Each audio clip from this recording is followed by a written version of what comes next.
all you can to vote, okay? Do all you can to vote if you're in Nigeria. I want to believe you all have your voter's card. Please vote your choice. Here, we're not going to tell you who to vote for, but if you have been following our meetings, I told the group this morning, look into the face of your children and then look into the future of Nigeria and vote. Now, don't just vote for, be fixated on presidency alone. There is the House of Rep, there is a Senate, there is a governorship. You can put fools in House of the Senate House or the House of Rep and now expect the president to perform magic. So please go through the list. Names and faces are not going to be on the ballot box. It's going to be the party logo. So know the person you want to vote for. I mean, unfortunately, I would have loved to. I can't vote. I would have loved to really vote because this election, I believe, is an election to decide the future of Nigeria. It's an election between the past and the future. So the choice will be yours. Whatever we choose at the end of the day, we will all live by it. But I think that Nigeria has got a right to vote something different this time around. I mean, I was telling the group this morning that in America, if your party has failed, you're not going to come back. Right? That's the beauty of the American, even though they also oscillate between Republicans and Democrats, you know, but when Democrats fail, they know no matter who you're not going to come back. Right? And so that's the power of their choice. I think Nigeria should exercise the power of their choice and, you know, just vote right. Even though we know that the president alone cannot do everything, but the president in Nigeria is very, very critical, especially in Africa. The president is usually like, you know, a totalitarian leader in Africa. And that's why the decision and the policy of one man is the only reason why people don't have, what's it called now? People don't have cash to spend. So the president is very, very critical. So please, don't be afraid. I can see that the military has come into Nigerian states. I can see them in Lagos testing the mic. Please go about and vote peacefully and go to your house. Good thing is that as you guys are voting and results are being collated, we can monitor on our apps from here. I'm praying that Nigeria wins. And please, if you're going to collect money, you can't belong to House of Saviors. I mean, we have gone past that. You can't collect money and vote, and you can't vote on the tribal agenda. Vote competence, vote for the person who espouses the values you want to see in your children, right? Every time you tell your children, be honest, be this, be that, vote someone who represents and who can promote that. For me, I'm particular about educational system. Growing up in Nigeria, I saw firsthand public education system. That was the educational system we went through. Right now, education is down. The past president never really cared about education. And so for me, I'm looking for some man who will restore education and maybe healthcare. I saw and it is disgrace that our presidents will have to go abroad to go for treatment. They should get treated in Nigeria. So please, I beg of you, vote the future of your country. Vote someone who has capacity. Vote someone who will be there and who can listen to you. That's all I'm going to say today. Please, if you have that one vote that you have might just be what we decide who the president will be. I won't say more than that. Today, we have an interesting session because we are in the second to the last lap of our series in the month of February, which is Rules of Engagement. Last week was Rules of Love, and I want to believe you had a great time.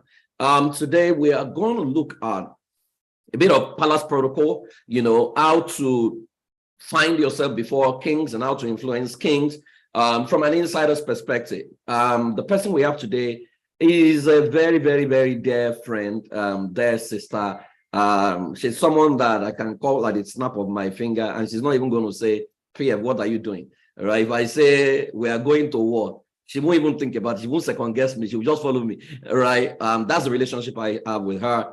I remember that the first time I met her, she was running a TV show as a producer, and she had invited me to come and speak as a guest. And apparently she had followed me all the years. And I got there, I saw this lady, she looked like a typical SU.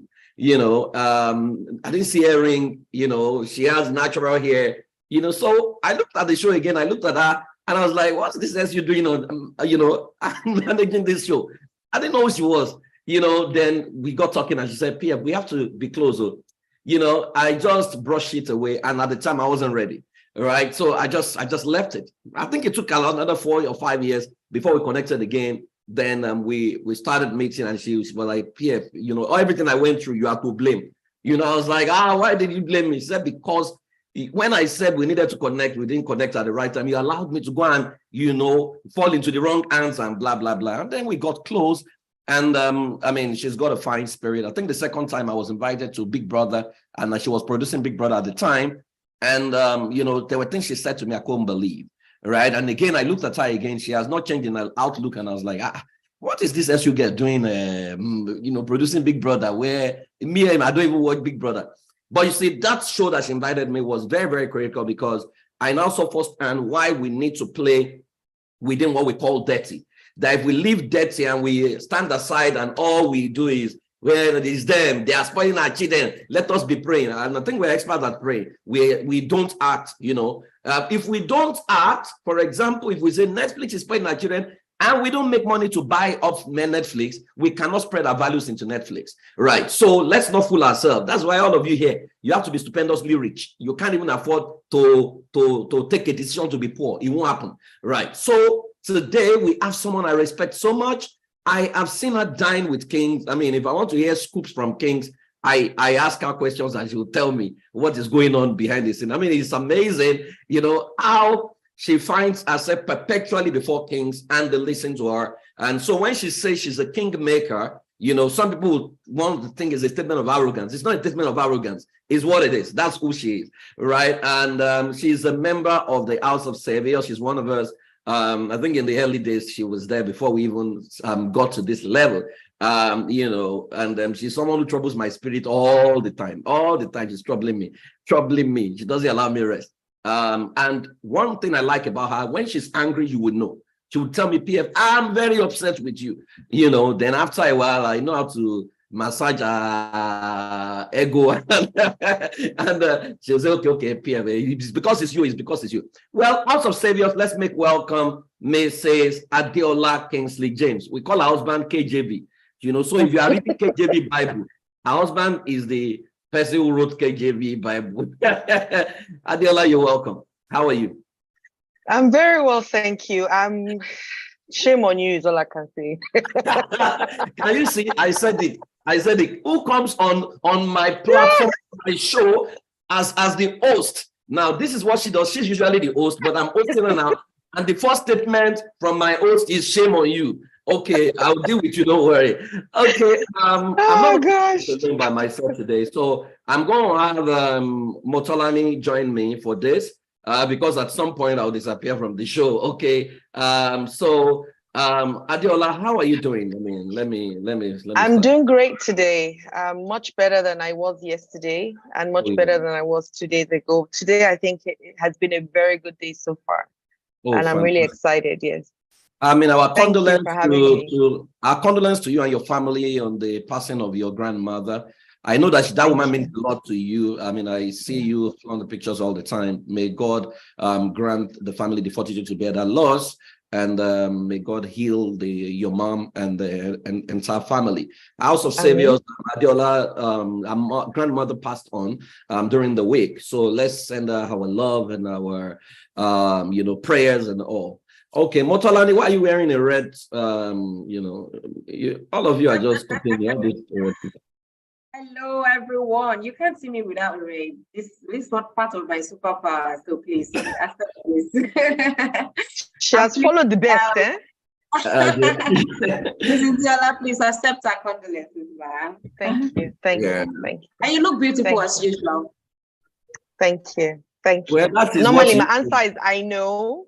But thank you today. That beauty is what she's using to catch all of those big people. Okay. So Adeola, I'm going to start with, a question that is off the question, right? Yeah. I see a lot of people, they want to get close to kings. They want to get close to power blocks, and they don't, some of them, God, make me, stay with king, open doors for me and all those things. And it never happens. Is there something, and you perpetually. I don't know who you have not worked with. That's the question. It's not who you have worked with, it's who you have not worked with. That is the question right now. That is a power block in Africa and the rest of the world. You know, what is it that we need to do? What is it about us that attracts certain people, and what is it about some of us that repel those kind of people? You want to talk about that? You know, I think it would be unfair to say that there are people who repel people. But I think one of the things that has always charted my course for me is my attitude.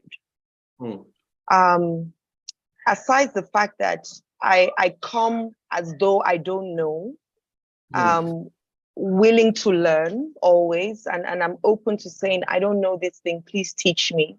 But in the parts where I think I know, I believe I know, I come across as somebody who's confident, and I am confident. The other thing is the fact that I'm able to, my attitude is, I really pride myself in having a great attitude, and a lot of people like to spend time with me. In fact, I think the day my husband started to spend time with me, I said, if you spend time with me, you will like me. And he gave me the nose high up there. I said, well, if you understand, if you are able to manage it, that's fine. But I always tell people, if you spend time with me, you will like me, because I know that that's the kind of person that I am. So I think that's what has helped, you know, maybe aside every other thing. One of the major things is my attitude. I'm very willing to learn. I'm quite open to a lot of things, not open to the point of people being so loose with their mouth, because people are testing to know whether I would accept it or not accept it. But when I don't want something, I say it clearly.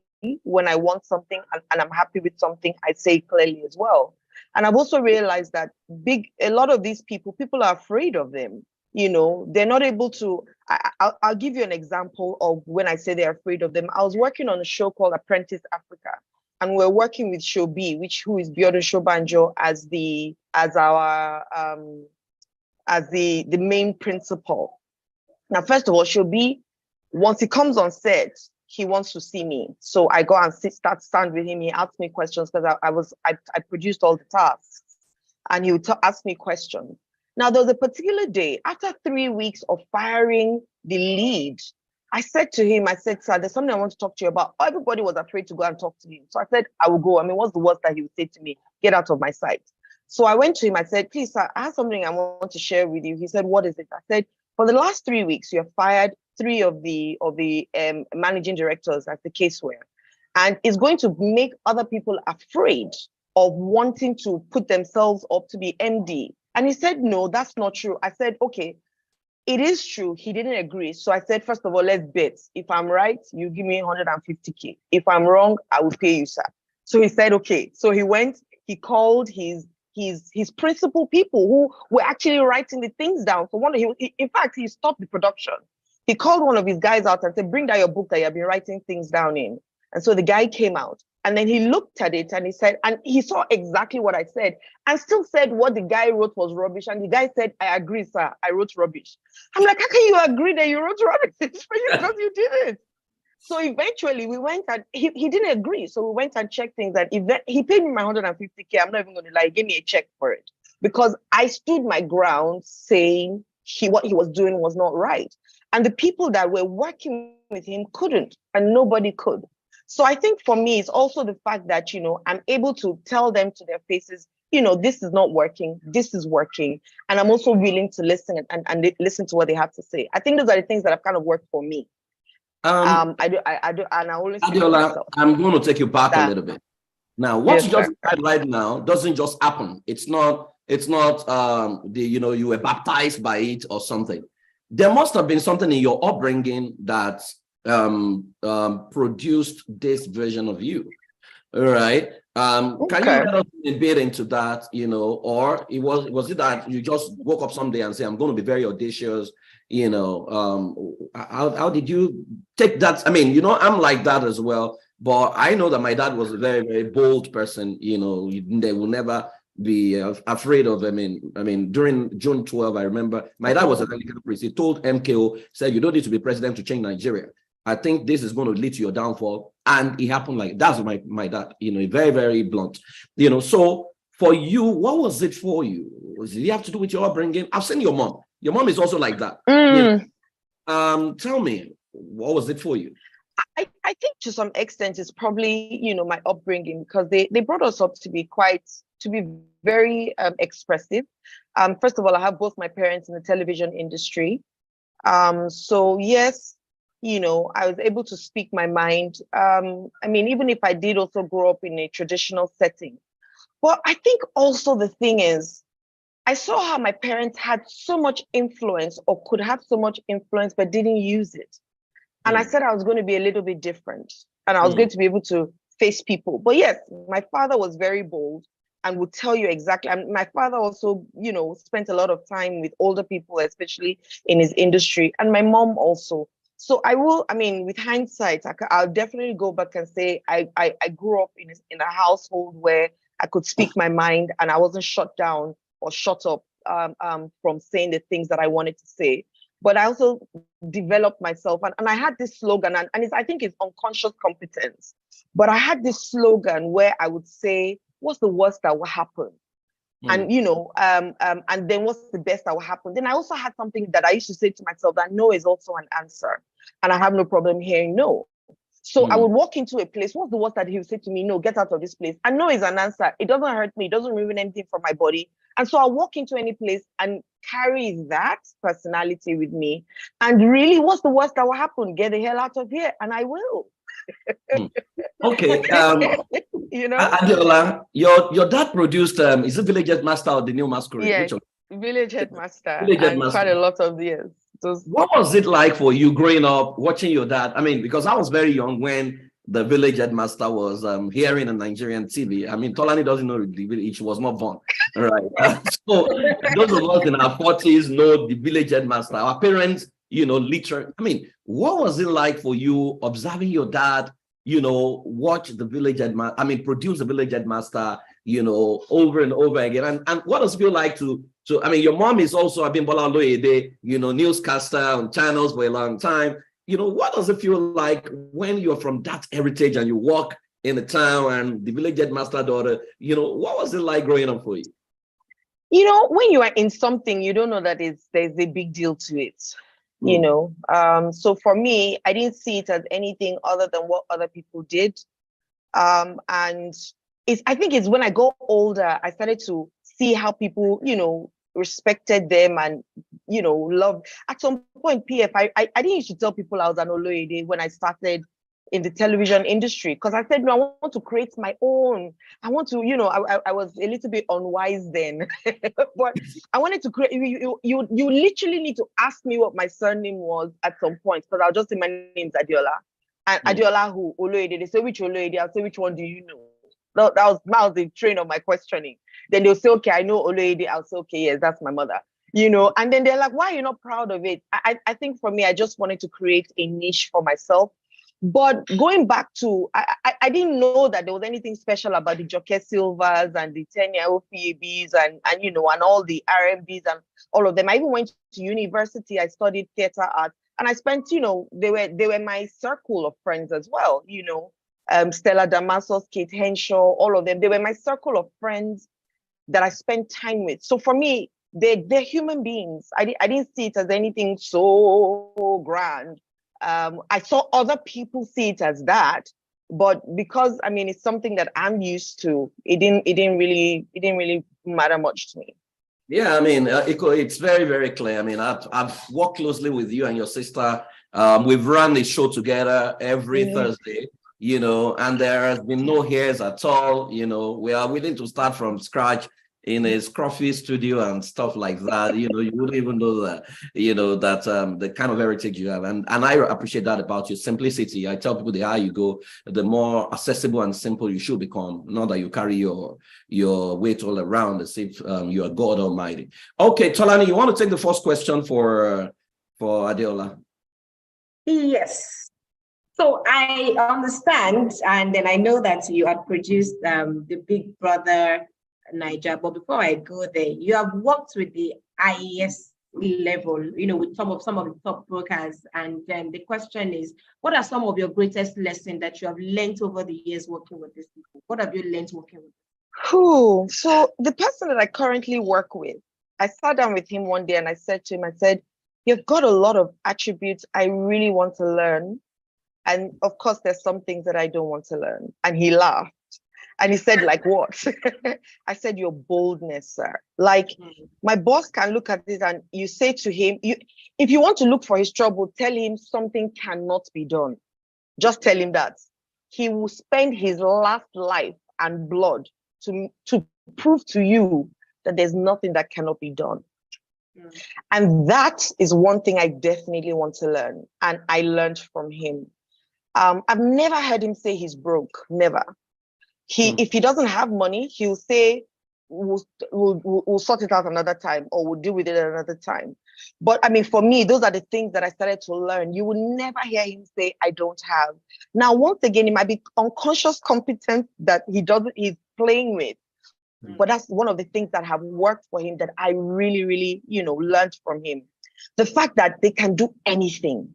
My boss will say to you, I want the best. I don't care what the best will cost. I want the best. There are times when I even try to help him save money and say, I know we can do it. He will say to me, no, I want the best. If the best is going to cost me 10 times more, that's what I want. And sometimes you're trying to help them say, no, we can get 5 things out of this 1,000 naira. He's like, no, I want to get one thing for 5,000 naira. Wow. I remember talking to somebody and he said to me, I want to build the biggest building that nobody has ever seen before. And I said to him, why, sir? He said, because I can. That blew my mind away because I can. And it's so true, because I can. And so for me, the bigger they are, the bigger their mind is. If you spend 5 minutes with my boss, you want to work with him because he will sell the best ideas to you of how we can do this. We'll fly to the moon. We'll jump from there. Don't worry, it can be done. And for me, I'm like, nothing is impossible to him. And at least most of the ones that I've worked with, nothing is impossible. Is it not money? We will get the money. They may not have it at that point, but they'll say to you, don't worry, it will come and we'll get it. Those are some of the things that I've learned, and another thing is I've learned that they also want connection. They want people who are able to tell them the truth and connect with them, but tell them the truth respectfully, because a lot of them also kind of have egos, right? So you want to, I remember one day we were going to do a show in Dubai. And we had done so many things. I mean, my boss had spent so much money trying to get things together. And then we're talking about the airing of the show. And so I said to him, I need XYZ equipment to air the show. And he kept on asking why. So when I saw that we were arguing back and forth, I said to him, sir, you sound like we're on different teams. We're on the same team. What you want is what I want. I'm only going to post something to you. If you spent so much money putting all these things together, and the thing that will showcase it to the world, you have decided to shortchange it. I'm an executive producer. However, you are my executive producer. So whatever you decide, I will run with it. And it was like I poured water on his body. So he calmed down and he looked at me. And then eventually I said, permission to go, sir. He said, you can go. I walked away. And 5 minutes after, he sent me a message, send me your requirements. And I sent it to him and we got it. Yeah. So it's also the fact that, they want you to also know what you're saying. Don't just come with them with what cannot happen. Come with options, which is also what I've learned from him. He has option A, B, C, D to Z. If this one doesn't work, this one will work. If this one doesn't work, this one will work. So he's hardly ever stranded. I mean, the flip side is also that it can cause confusion, but he's hardly ever stranded. He always has somebody on standby to take on the role if nobody's able to take it. And if nobody takes it, he will take it on himself. I've seen him stand up and build sets with his hand. He'll sit down all night and he'll sit down with us the entire night. Not that he will go and come, he will sit down the entire night and make sure that things are done. And then he can go in the morning and say, I'll be right back, and give him 1 hour, he's right back. Wow. So his job is important to him. Wow. Thank you very much, Adeola. What you're saying is very, very instructive and so true, because a lot of people walk around top figures and they become like slaves. They can't speak their mind. But working with top figures, I mean, I told a big man in America, top of the top, I engaged me to do some consulting job. And it was on a call with me with himself and his wife. And I said to him, I said, sir, I know, you are the big. I said, please, can you permit me to talk to you as a proper consultant without your status and whatever? And he said, yes. And by the time I was done, his wife called me, said, nobody has ever given my husband this feedback. Everyone around him is afraid. Said, and you know what my husband said to me after now? He said, that's the right guy I need to work with. I need to close mark him and permanently work with him. Right. And so I can relate with what you have just said.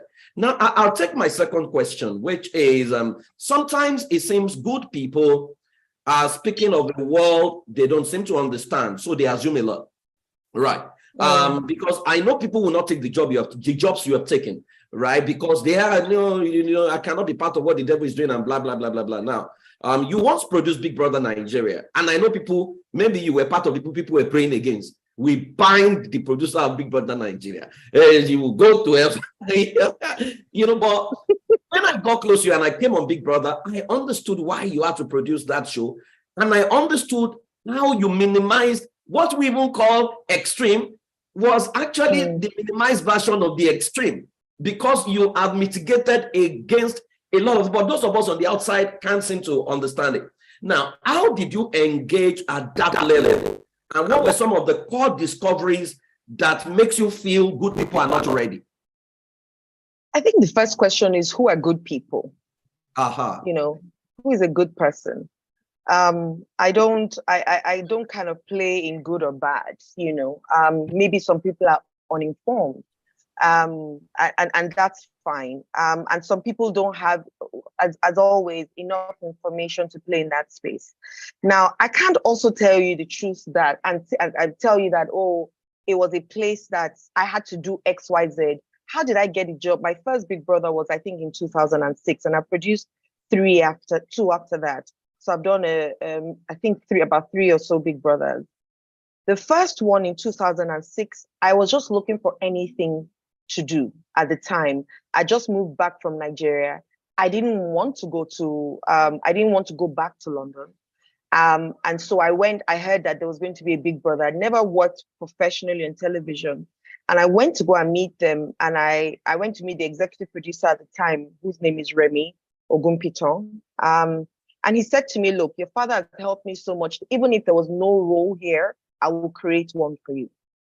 And so they did. And so now in the control room, I'll give you two examples. The logger, the position that they gave to me was a logger. And the logger was like in the control room, the lowest ranking. But to me, it didn't matter.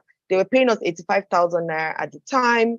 I said, I will be a logger, no problem. Now, there was the machinery that they brought from South Africa at the time, nobody had used it before, even in Nigeria. Even the people they brought from South Africa hadn't used it. And so I remember a woman coming and saying, look, I've done this thing before in the past. She looked at all of us. She said, Adiola, you look like the smartest. Come with me. I'll give you 5 minutes of my time. I'll show you around the system. You will then figure it out. And then you will now start to train other people. So I thought she was joking. So I went to meet her. She gave me 5 minutes, literally 5 minutes. She got up and said, I'm done. I said, I thought you were joking. She said, no. So she took me. So I said, okay. I sat down with the system. I understood it. And then they made me the head logger because now I was training people. Now with the content directors who were sitting down, who are the head of the control room, I had a cousin and a friend, so when they're going for meetings, I'll go with them. And during the meetings, I'll ask questions. I'll raise up my hand and say, can I ask this question? I think if I ask this question, it will help me with the job that I'm doing. Fast forward to the day of the show, one of the content directors who was South African said the show was going to be a rubbish show. She can't put her name to it. And she got up and she left. So there became a vacancy for a content director. They started to interview other people. By the second day I went, I said, can I be a content director? And the head of the team looked at me and said, I don't even know why I didn't think about it. Now, if I didn't say anything, they would have gone ahead. But so they said, okay, so who is going to do your role? I said, I'll do both. I'll keep doing my role and I'll be a content director. And so that's how in 5 days, I went from being a logger at 35,000 naira to being a content director at 275,000 naira, something like that. But that's because I didn't mind my business. And that's what I don't mind my business. That's the truth. I go into places, I sit down, I start to ask questions. What is this? What is that? Even when I went to work at MultiChoice at the point, I said, I have so many years of experience, but I walked in and said, I want to learn.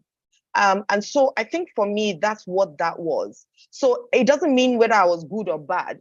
But what I can also say is that by the second Big Brother, I had started to develop my character and my values a little bit more.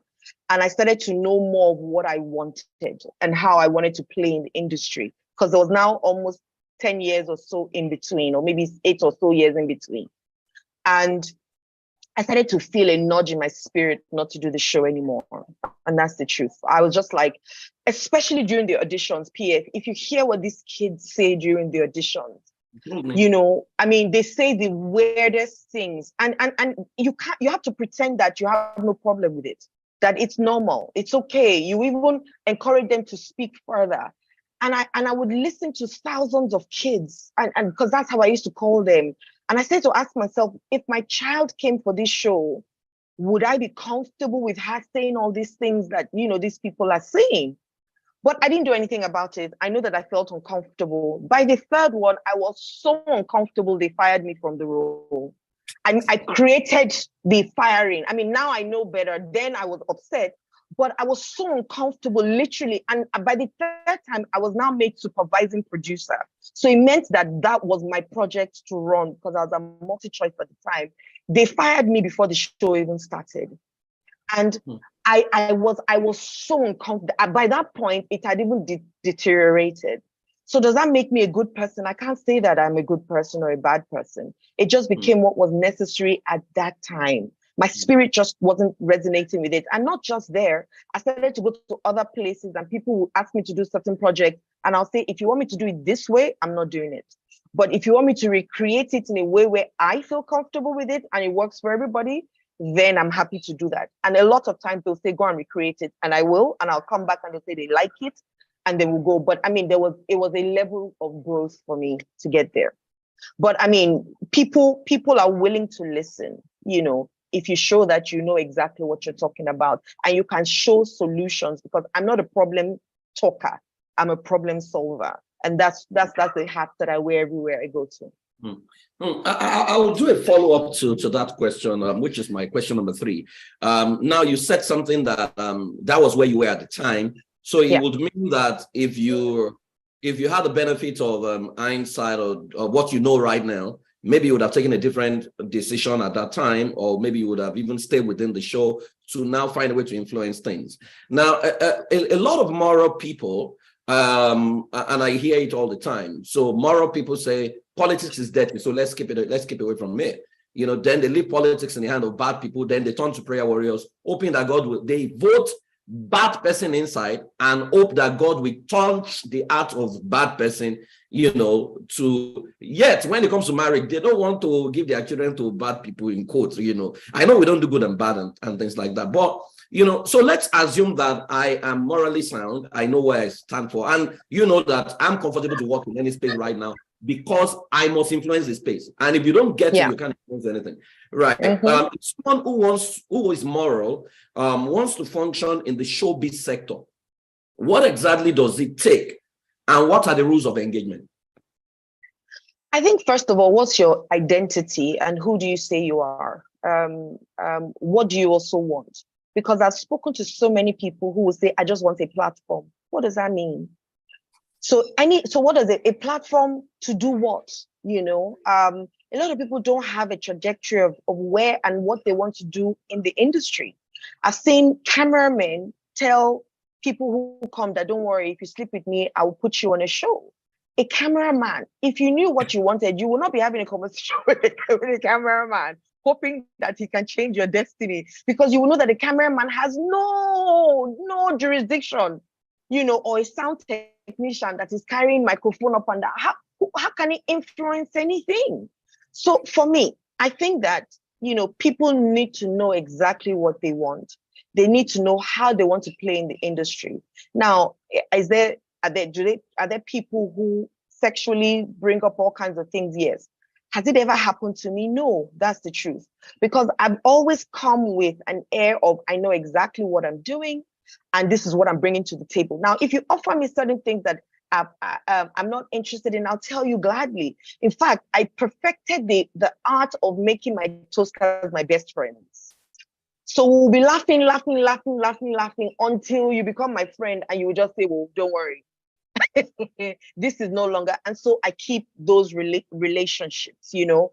And so for me, I think now that if people say they really want to get into this industry, what are you bringing to the industry? What do you have that you're bringing to the industry that you can even command your own figures? A lot of people don't know. They don't have anything. They just want to be on television. So they come desperate to be on television. And of course, when you see desperation, you see vulnerability, and people take advantage of those things. But I will never, I've turned down, people have called me and say, come and do something. I say, no, thank you. I'm not interested. I'm not going to do it, because I've looked at it and I'm like, nah, I don't want to play in this space. But it didn't happen. It didn't happen from the beginning, because I also didn't have a trajectory of what I wanted to do.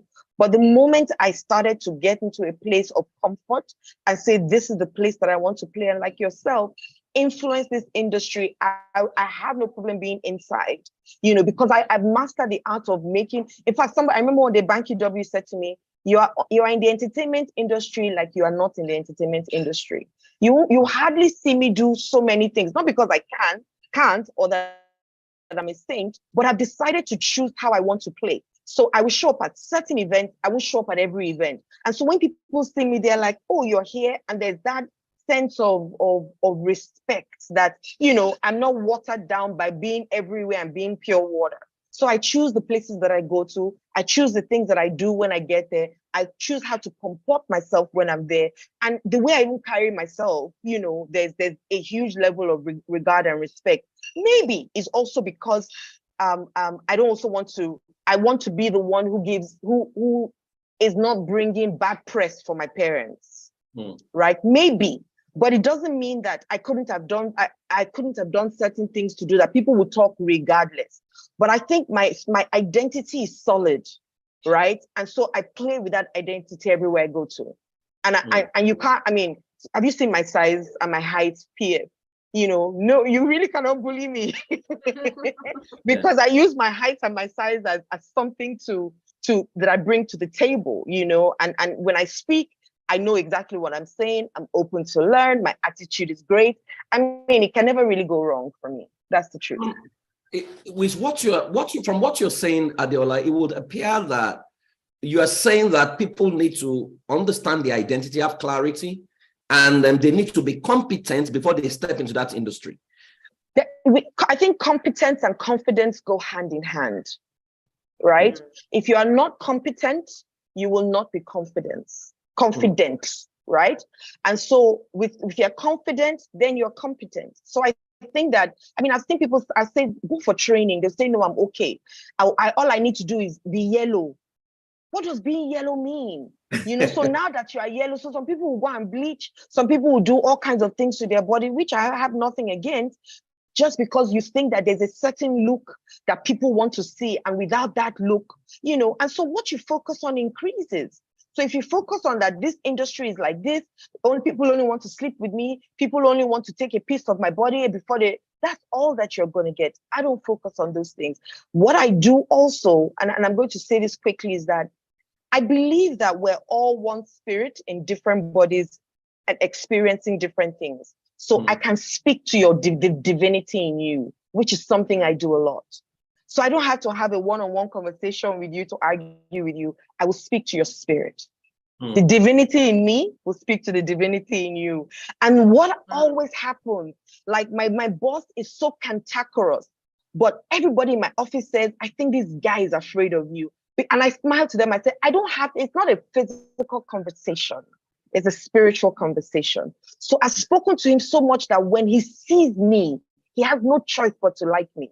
When I walk into his office, I say to him, look, if he fires anybody, once I walk into his office and I say, please, I want to talk to you, he says, sit down. When people do say, and you know my boss, Pierre, when the kind of things he does to people, he will never do those things to me. Never. Not because there's anything special about me, but I've spoken to his spirit and I said he has no choice but to listen to me. And whenever he sees me, it's like cold water has poured on his body. And then I also ask them interested questions. It's different from interesting questions. I go to my boss and I say, you look tired today. Is everything okay? You look nice today. I like the way you matched your colors. You look really nice. Initially, he used to think that I wanted something, because people are not used to receiving affirmation. Yeah, they'll be like, does she want something? But he now realized that that's who I naturally am. And so I'll go and sit down with him and say, you look tired today. Is everything okay? Is there anything you want to talk about? He said, I beg, and then we will talk or we will laugh or whatever. So we have a very good relationship. And so once again, that goes back to my identity, right? That goes back to my identity to say, this is who I am. And every time I come in contact with these people, they have no choice but to listen to the things that I say. And I'm also listening to them as they listen to me, and I'm good like that. Yeah, you're sharing something. I'm going to allow Tolani to take the next question, but you're sharing something. When you talk about spirit to spirit conversation, I mean, religious people don't seem to understand these things. People who work with me know that I do this a lot. That I want to attract someone. I don't have to meet him physically. I'll be talking to his spirit. I'll bring him to the office. We'll have a conversation. I'll tell him what I want, and I'm going to get it. And then in like 2-3 months, they see the same person we're close, and they're like, oh, you seem to have a way with everyone because there's a back end to everything that people don't understand. People just think, prayer is just shouting and shouting and shouting. They don't know that these things work. And so if you know Deola's boss, you wouldn't believe how she relates with the person. So when people say, oh, this boss is difficult, because of that, I'm resigning, you don't know what you want. If you know what you want, I mean, David worked with one of the worst guys in the Bible, Saul, and he still found his way, So PF, this is the longest person I've worked with, the most cantankerous person. This is the longest person that I worked with in my entire life for the last 2 years. I've been working with him. I know. Yeah. So and it's so interesting because I know how spontaneous it can also be, because this next minute I'm talking to Deola. Oh, Deola, what's happening in Lagos and blah blah blah, and they say, Praise, you know what? I just got a call right now. We have to appear in London. We have to appear in Dubai, and I'm like, how the heck do you do these things? But I'm glad that you're sharing this because many people don't understand how back end works. Okay, Tolani, you have the next question, please. Go ahead. Yes. I like the fact when she was talking about, some ladies saying, oh, I want to go bleach my skin, or it's important that maybe if I sleep with somebody and then sleeping with the cameraman, I didn't want to go there. But then the question is, a lot of us are bothered about the sexualization of the next generation because it seems there is no borderline anymore. But what practical tips can you give those willing to engage the showbiz industry or showbiz sector, and how can they win without necessarily having to say, oh, I need to give my body to this person, or I have to necessarily sleep with this person? How can you engage that industry, and how can you win? I'll go back again to what you want. I remember the first time I went to London, everybody would say to me, oh, the only work that is here is care work, washing of dead body. It was always all the, even my cousins that had been there for a while. And I said to them, that's not going to be my experience. I got to London on a Sunday. On Monday, I sent out my CVs. On Wednesday, I started working. Some of my friends had been in London for years, no work. So for me, and that has been my trajectory. In fact, at some point, people will call me and say, I'm coming to London, any work. I'll tell them, go to this place. They're hiring people there. Go and get a job there. And I never did care. In fact, I now ran an agency for somebody who used to hire care workers, right? Because I said that I'm not playing this way. I didn't go to school to come and be doing, and I'm not saying it's not a job. It is. However, it's not the job for me, right? It's the same thing with the industry. I will do, and in no way am I saying that I'm a saint to say that, the people that are allowing certain things happen is because they're bad. No, I've seen people who have been desperate, some people who have had challenges, and so there's the vulnerability. I tell people, you need to speak out more. You know, if you come into the industry and people want to take advantage of you, speak out more. However, what is your mindset before you come into the industry? If your mindset is that, oh, they only want to sleep with me, they only want to do this, they will only do this, all men are bad, all women are bastards. If you have that mindset, once again, what you focus on will increase. So what do you want to do? You want to have a plan. Okay, I'm coming into the industry as what? Maybe I want to work. You hear people say anything. Okay, come and be my house girl. They'll say, no, not that kind of work. So what work are you talking about? You know, they don't know, but it's hard for people to say it. So if I come to talk to you and I say, give me any work, you're going to immediately smell some kind of desperation. If you're not a great person, or you're at a time in your life where you are also confused and hurt, you're going to take advantage of the situation. But how can I come with some kind of value? Maybe you want to go to an acting school if you want to be an actor, and at least get some basic knowledge of how to act, so that when you show up for auditions, you're not going to come there and be giving your body rather than giving your talent. So it changes. If you want to work back end, it's the same thing. Maybe I'm going to start as a floor manager, and then rise, or a runner, and then rise to a coordinator, and then rise to a production manager, and then rise to a line producer, and then rise to, and you have a trajectory. Sometimes you may go from, like me, I went from being the lowest to the highest in 5 days, because I had some knowledge. And then I went and was listening to people. I didn't mind my business, honestly, literally, Tolani. I'll go into the audio department. What's happening here? Show me this thing. I'll go into another place. Tell me what's happening here. So I had a basic knowledge. By the time I joined the content directors, my shifts were the ones where the most juicy content was happening. So at a point, it seemed like I had the best content. And one of the girls as a content director was wondering, please, where did this Diola come from that all of a sudden she's getting all the accolades? Right? Our trajectory is different. Now, is there a place for favor, grace, all those things? Yes, but there's also a place for value that you bring to the table. I create my own. I don't look at industry rates. I tell you, this is what I want to earn. If they say, what's the rate at the industry? I don't know. Somebody even asked me some days ago that, what's the general rate even in the therapy industry? I said, I don't know.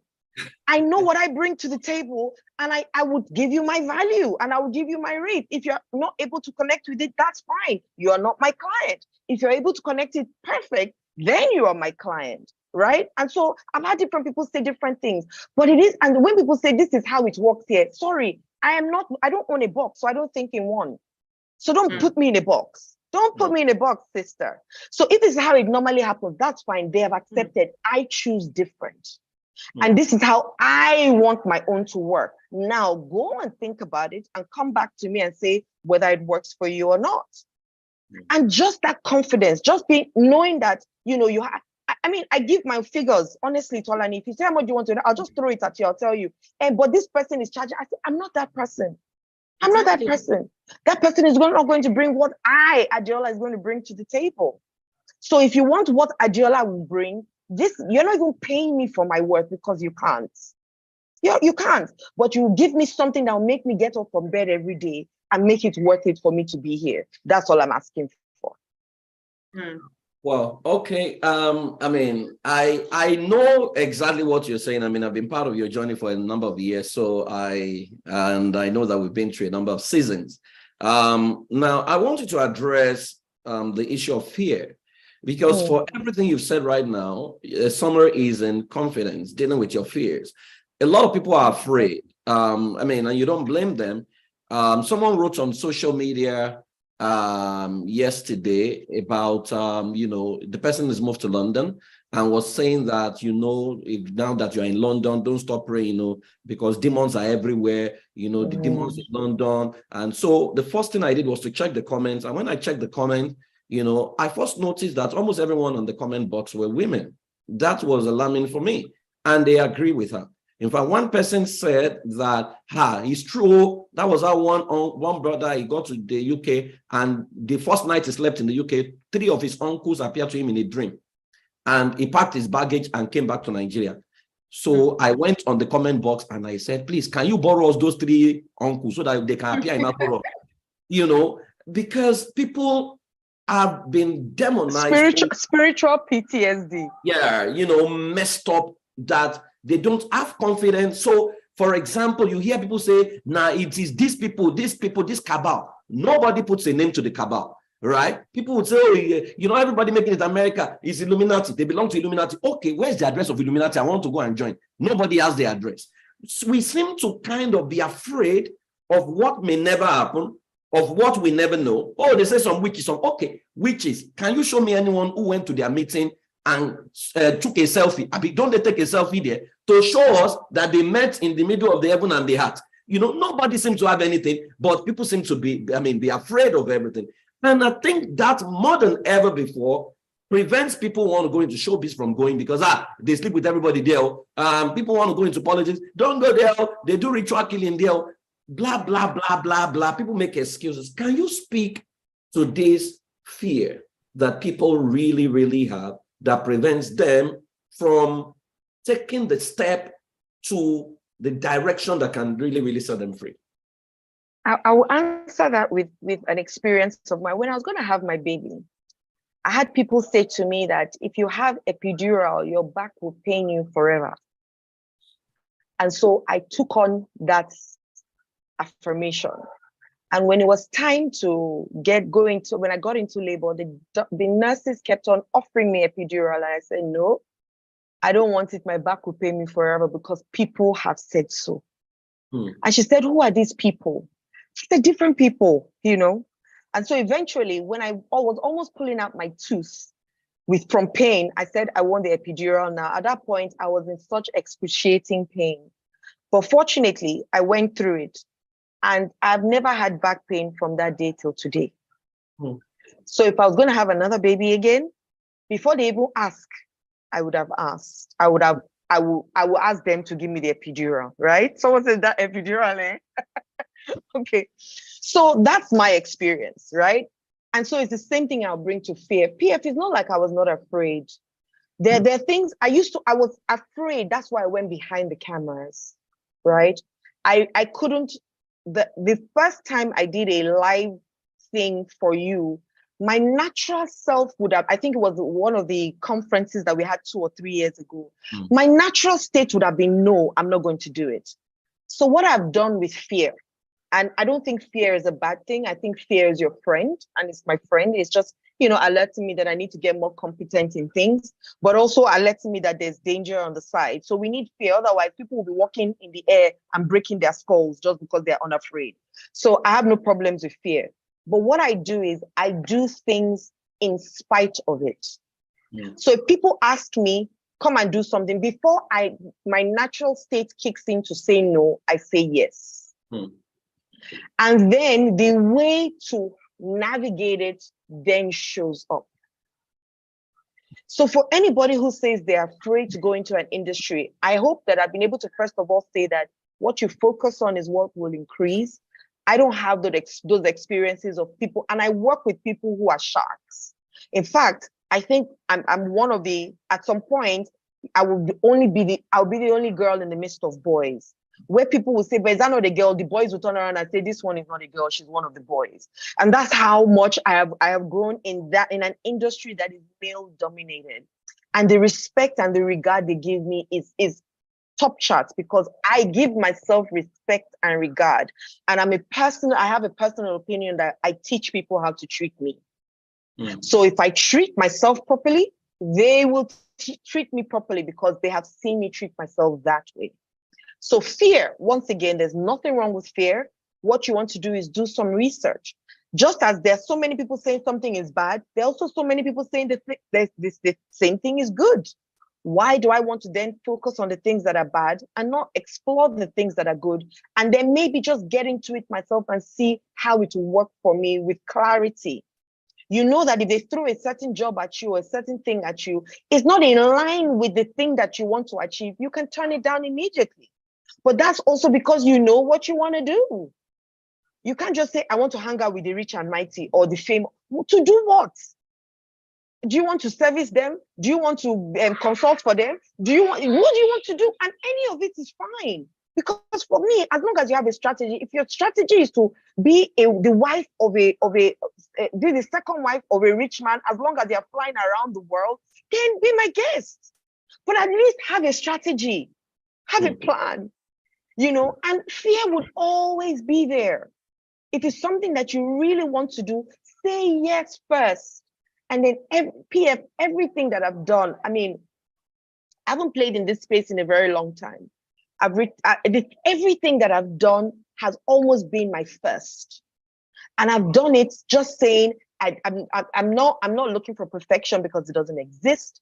I will keep growing and keep modifying, and the doors will keep opening for me. I personally believe if you have the perfect picture from the beginning, it's someone else's dream. Yeah. Your own will be opening and revealing and revealing. And so I'm willing and able and ready for that story and that trajectory, so that I'm not afraid. And if I sit down with people, the lady that called me to do a show, I sat down with them, and all these women were, you know, big women. And I started to ask myself, do I have something to say in the midst of all these women? You know, I found myself asking myself that question.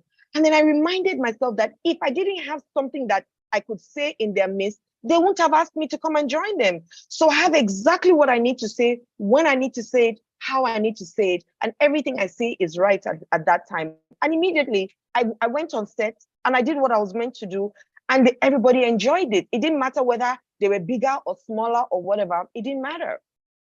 So for me, use your fear to your advantage and not to your detriment.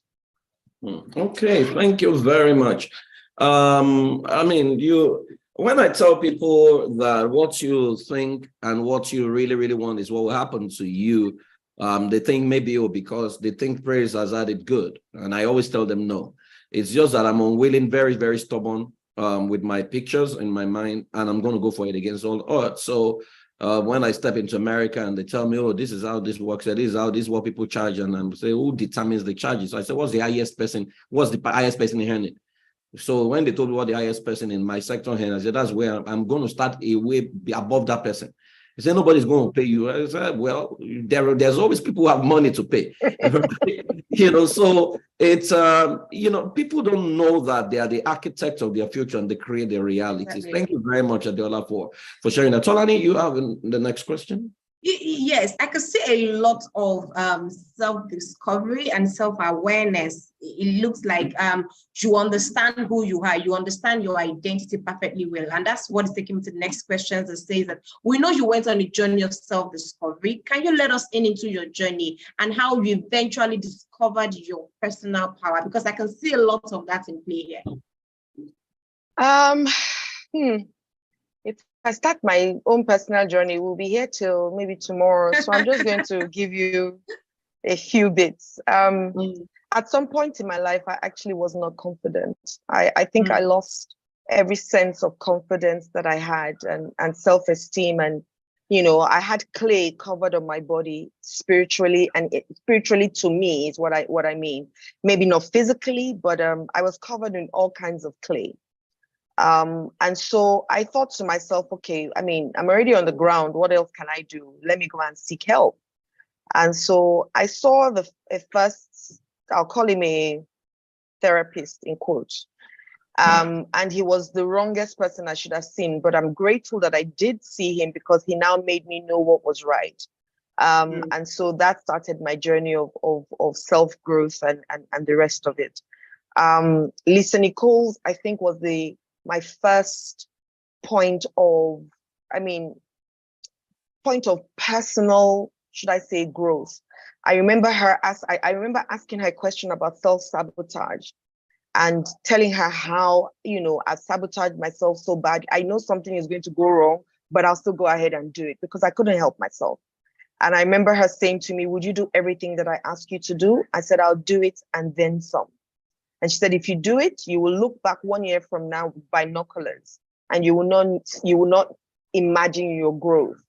And so if she asked me to do something once, I did it 3 times, you know, because I'm like, this thing has to work and it has to work fast, you know. And I think I've been an ardent learner. Everything that I did, I first of all did for me.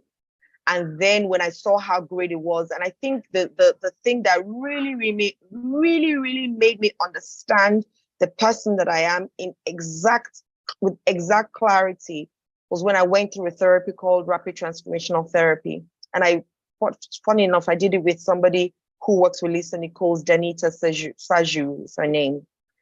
And I could feel the difference in my life in less than 7 days. I mean, of course, there was some hypnotherapy and all those things that were at play. But it made me understand the deep root of what my challenges were, which one of it was that I didn't think anybody loved me as a middle child. Nobody ever said they didn't love me, but I created that persona and that story for myself. And I was also the rebellious one. I mean, anything, once you just say go left, just know that I'm going the other way, right? So that was also another thing. And so when I went through it, one of my sessions where I went back to my mother's womb, my mother wanted me to be a boy, you know? And so I actually came out from her womb already feeling unwanted. And I don't know if I've said this to you, PF, before, but I'm sharing this, you know, openly, and I have no problem sharing it. And when I after my session, I called my mom and I said, "Tell me, she said, oh, I thought you were, I already had a girl. I wanted a boy, and the way you behaved, I thought you were going to be a boy. And so when you came out as a girl, I was a little bit disappointed. Now, as a baby, I picked that, right? And so the trajectory of my life went that way, feeling like nobody wanted me because of all of that. Now, fast forward to my adulthood, I was looking for love in all the wrong places, doing all the things that I shouldn't do. I eventually, as the empath, because after being rebellious, I became the carer, and I carried everybody's problem on my head, and you know, left nothing for myself. And so I was very resentful and angry and all the works. I married somebody who was a widower with children because now I'm Jesus's sister. I must save you as well. You know, so all of that happened, and it really broke me because I wasn't ready for the experience of being a stepmother. Nobody prepared me. I didn't know. I thought love was enough, and we all by now know that it isn't. And so when I eventually finished the process of my RTT, I decided to go and train for it as well because I saw what it did for me, and I said, imagine what this has done for me. I can't wait to help other people also touch their own spots and heal them completely. So my knowing myself today is because I've done a lot of work on myself, and I still am. I'm a learner for life. And I tell people that, I mean, yesterday I spent my entire day studying. After I finished the 9 to 11 with Ebon, I literally sat down the entire day because that's my power spot. My power spot is where I learn and fill myself up, you know. My power spot is solitude. Now I love spending time with myself. I couldn't at some point. So, you know, you tell me clearly, you want to do something. I now know when to say yes, and I know how to say no with a smile on my face. Because once again, no is an answer. I know the things that I want. I know the things that I do not want. RTT is Rapid Transformational Therapy. I know the things I want, and I can say it with a clear voice because my voice is powerful and I know how it is. And so even at home, it has changed everything in my household because now I say exactly what I want, when I want it, how I want it, feeling no guilt.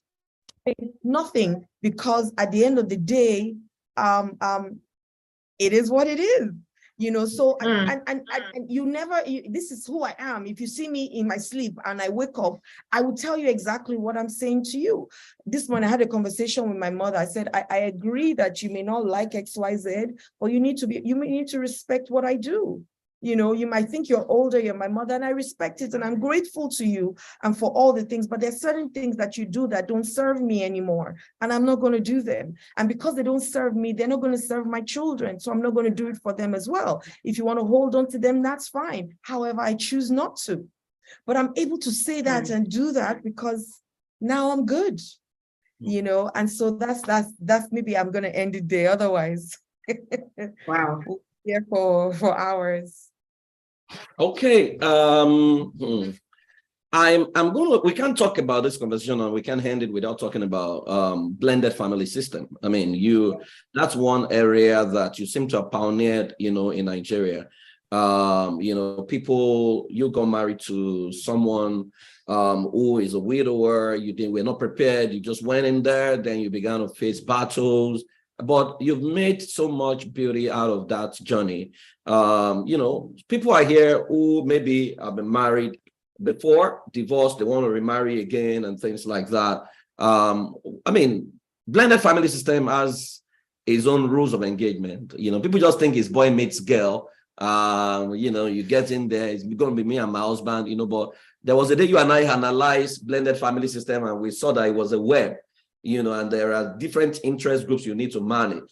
I'm going to leave you with Tolani to have that conversation on blended family system. You know, what should people pay attention to before they step into that space? Yeah.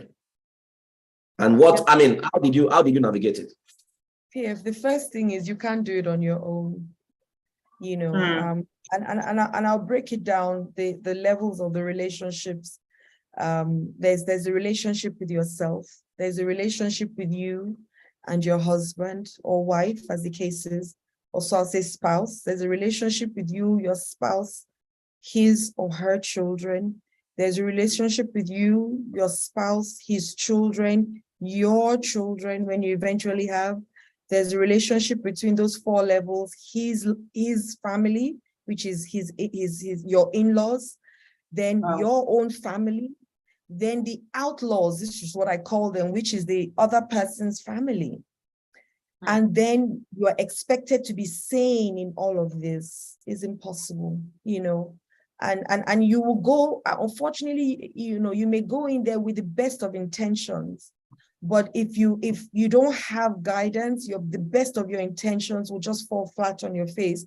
Because one of the things stepmothers especially face is not feeling like they belong. You know, this family already existed before you.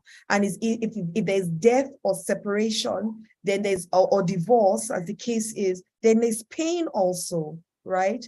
There's that pain, right? Especially in my case, she was dead. So they were in love whilst before she died. It was not like, you know, there was a problem. And so if she didn't die, I would not be in the picture.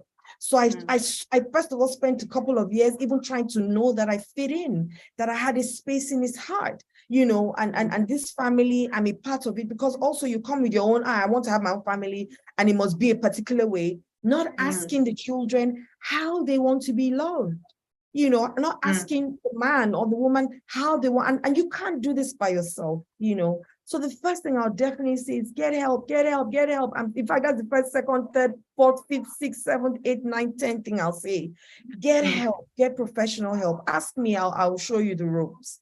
But get help so that there's a clear plan of what's going to happen, how things are going to happen. Also, we're going to be flexible because things can change and we're open for that. But if you don't have, you know, if you're also, I mean, it goes back to your identity. My identity wasn't solid, you know, and so I depended on my husband to make me feel like I was doing something. In fact, I always wanted to hear, oh, you're doing such a great job.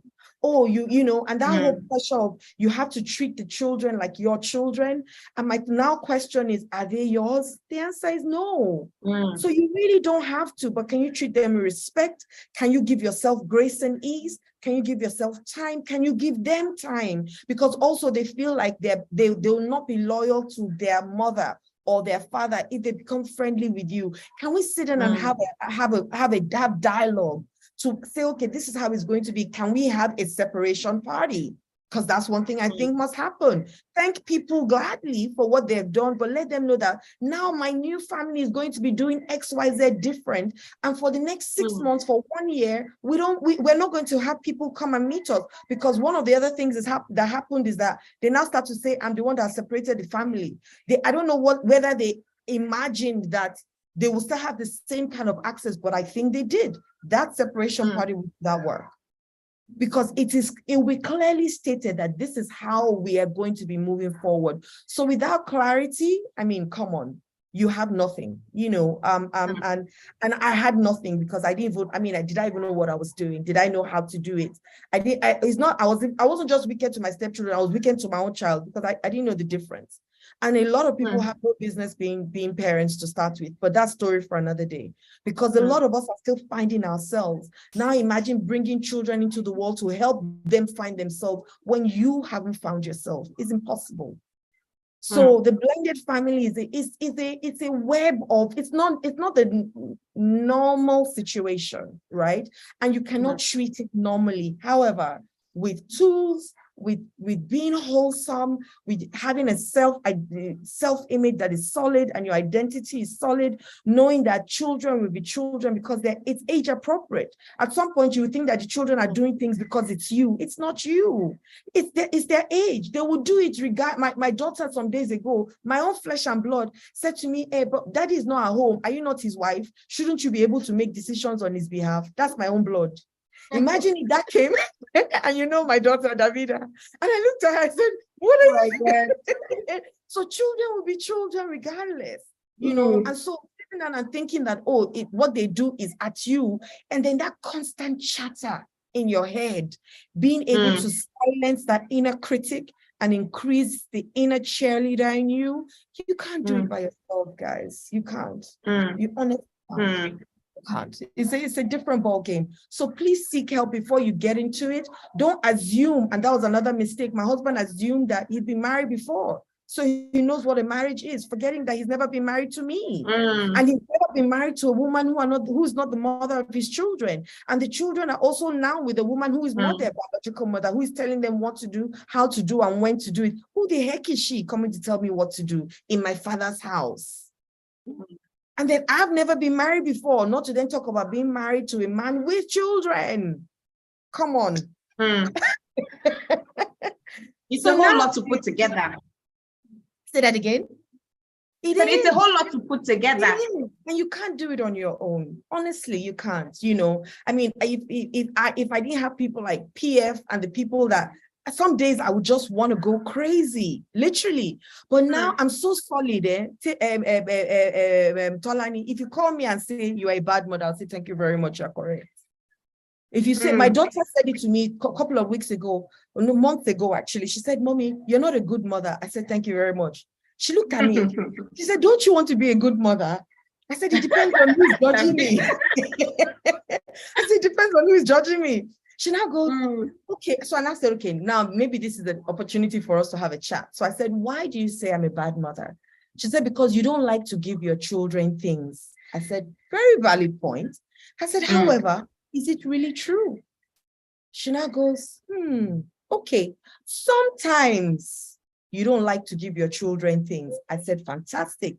I said, does that then mean that sometimes I'm a good mother? She said, yes. I said, that's good enough for me. I'm not trying to be perfect for nobody because I can't, you know? So for me, it doesn't matter what you think about me. What's most important is what I think about me and how I'm able to go to bed at night, sleeping with peace and waking up with absolute peace as well. That's the life that I live. I'm not worried about anything. I'm not afraid. I don't think about nothing.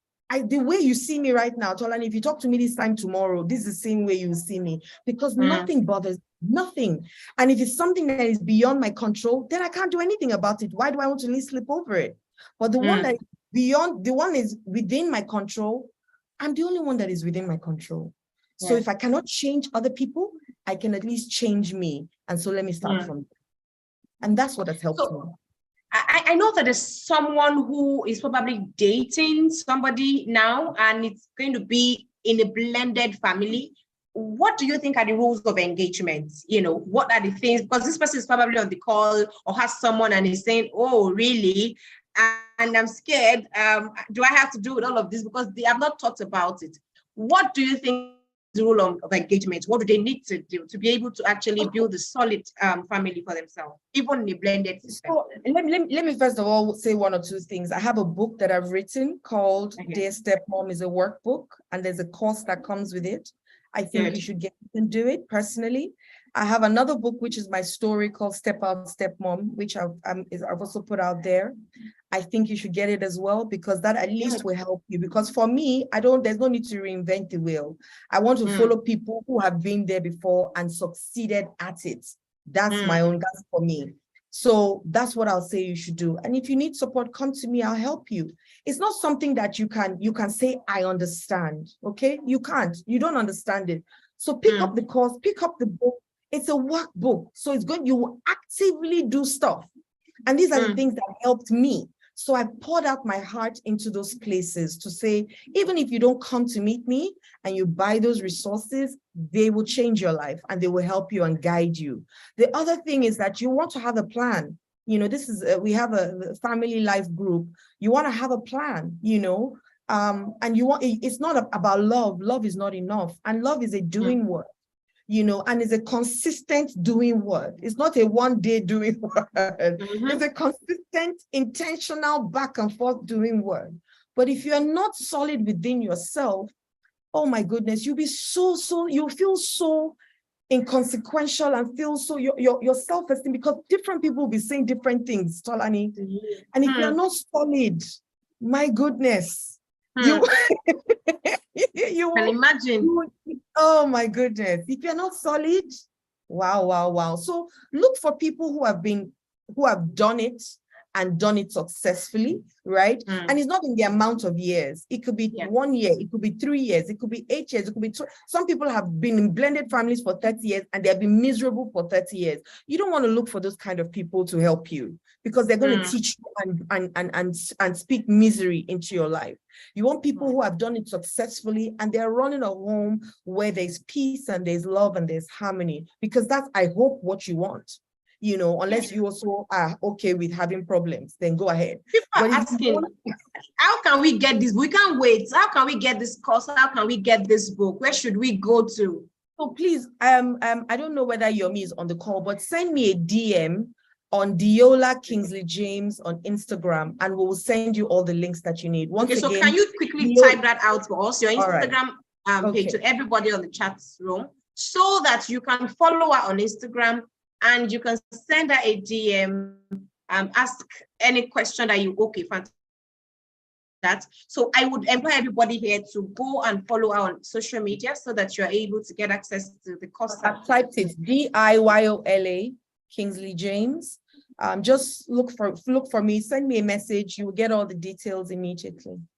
Fantastic. Thank you so much for your time today. But before I let you go, I want to ask, what are your final words to us today? What are your final words to everyone in us? I have personally learned a lot from you today, but for everyone on the call, what is your final word to us? I think that the final thing that I'll say is we should learn to be obedient. And obedient to you, not to what other people are saying, right? Obedient to your inner self or higher self, obedient to your spirit. There are things that I did not understand that I received, and I didn't start to ask, oh, is it the devil? Is it? I'm just like, my sheep will know my voice and they will know it's me. So anything that I receive it for me to do something about it, and I always act. And so God has trusted me more and more and more with things, because God knows that I will act upon it immediately.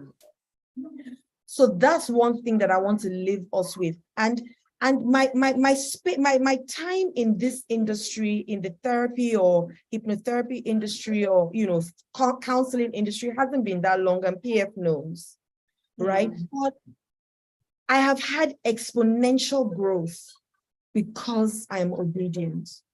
I just listen and I do, and so I'm more, I see myself as a source, not the seeker. And I can go within because all the answers are here. I can see what other people are doing. There was, let me just quickly add this. There was a course that I did and I wanted to learn marketing. Hold on, I'm not done yet. Let me be done, then I'll answer you. I said, there was a course I was doing in marketing. They said, oh, you have to send 30 people messages every day. And it just didn't resonate with my spirit. Because I'm like, I don't want to do that. And so one day I was, sorry, please, sorry guys. There was one day I was sitting down and I was like, I want something that resonates with my spirit, not something that I'm struggling with. And something came into my spirit, and it was so I got the gist of it. So there's no need going into it. But what I started doing was this, and I'm going to teach it today. I started to tell my staff to send me messages. every day at the end of the day to say, oh, great, we have great news for you. 20 people are interested in our services, our products and services. I didn't have any product. I just created my courses just recently. And I have 4 courses, by the way, that I've created, but I can mention that last. And so I said, and so they will send me the message, and then I will respond from a place of my higher self, saying 3 people have signed up with us and they're willing to work for us. Work with us. We now have 3 new beautiful clients. And Tolani, I cannot lie to you. That's how I've gotten my clients. And that's how I've gotten all my speaking engagements. And that's how I've gotten all the things that I've gotten. And it resonates with my spirit. So I don't believe in hard work. I don't believe in it. I believe in work, but I also believe in alignment and inspired action. And I always want to go from there. So if there's anything I'm going to teach anybody, because this is a house where there are a lot of counselors and everything, and people are wondering, why is it not happening for me? Why? I have had exponential increase, and I'm so grateful for it. But it's also because I'm obedient. And so please, when you feel something or you hear something or you sense something, don't wait to ask 7 people of their opinion before you make a decision.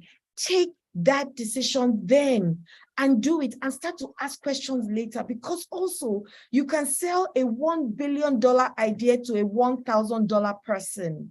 And they're going to crush those dreams. And when God gave you that vision, it was not on a plasma screen for the whole world to see it. It was on the tablet of your heart. So follow that. And honestly, that is my superpower. Just going within and saying, I got this. And until I feel it completely from within, I'm not moving. And it doesn't matter whether 100 people tell me this is what they do. That's fine. But what do I, Adeola, want to do, and what sits better in my spirit? And so for me, that's what I'll share with people and say, you know what? I honestly say that you should be obedient, because obedience leads to everything. Everything. It leads to a huge blessing. And then I'm grateful to myself also for doing the things that I do. I pat myself on the back all the time. Adeola, you're doing a phenomenal job. Adeola, you're wonderful. And I don't say it just in my mouth, I feel it in my groin, because everything about me must resonate. And as I'm saying it, my hairs are standing above. I am so powerfully connected to my source and God, if you call him God, that I have no choice but to succeed. No choice. It's non-negotiable for me. I don't see obstacles. I only see my objectives, and all the obstacles fall away because I don't see it. And then I'm obedient. And so that's what I'm gonna.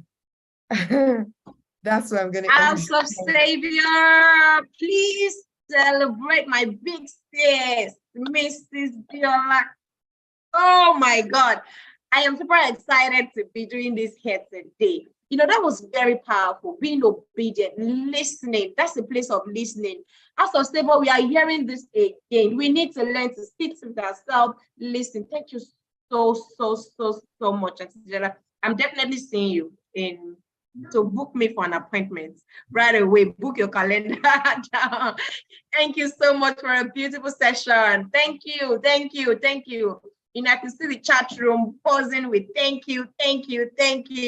You know, you have blessed us this beautiful afternoon. And my regards to your beautiful daughter. I can't wait to see her.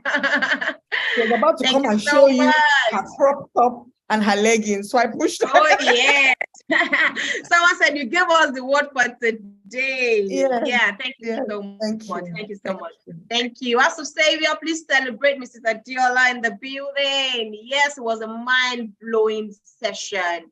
Thank you. And someone says, I've always have subjective and objective reason for liking you, ma'am. Okay, I don't know what you're talking about. Please, I don't know what you're talking about. Yes, our sessions are always mind-blowing. Thank you so much.